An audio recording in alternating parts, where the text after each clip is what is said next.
It's time to have some fermentation fun. It's time to brew a new batch of kombucha. Let me show you what I got here. I got some tea.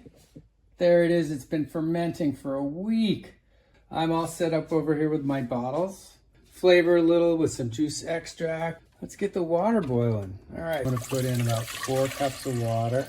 While I wait for that to boil, I'm gonna be setting up my tea bag here. So I always get a couple of tablespoons of sort of essential black tea there.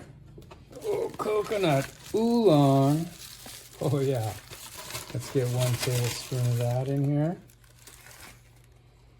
I think my original instructions said 3 tablespoons. I don't know, I get in a little more flavor. I'm gonna have a 4th teaspoon. This one, pear and green tea. Okay, I got my big tea bag all set up here. Tie this puppy off, and when that water starts boiling, I'm gonna drop that in there. I'm gonna take this off. It's been fermenting for more than a week. Are you ready? Boom! Oh, look at that bad boy. Okay, now, what I usually do is take the bottom one off because it's gonna make a new one for the new batch. I'm gonna peel that off. If I had a friend, I would give this SCOBY to a friend so they could start their own. I don't have a friend and it gets too thick, so bottom one comes off. I keep the top one.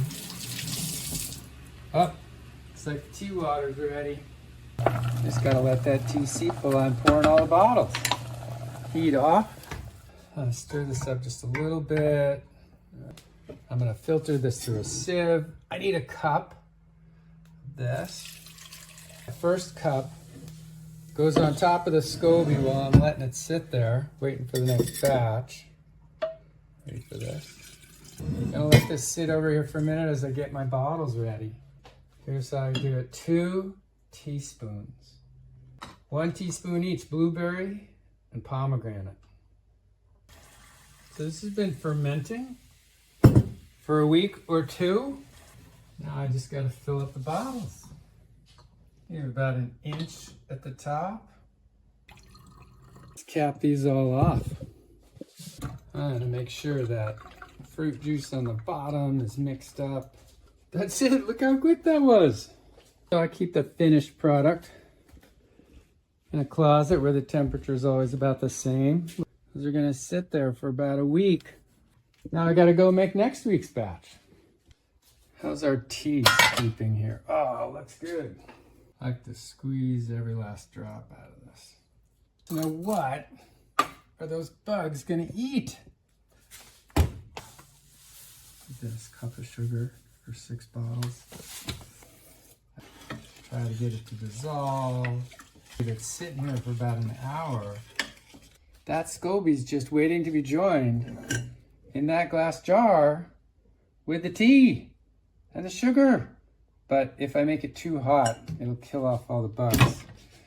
And now it's time to finish it off. Here comes the booch. Go back to the stove and take that tea that's cooled down now. There it goes in the big bottle. Some more water. Okay, first I'm gonna pour the cup of starter back in. So I'm gonna layer it in here. I'm gonna fill it up to where I think I'll have enough for 6 bottles next week. Look at that, the SCOBY's just floating in there. What's my temperature? 78. I didn't kill any yeast or any bacteria. It's all alive. I cover it back up. You wanna see where it goes? Okay, I'm gonna go sit right next to my office.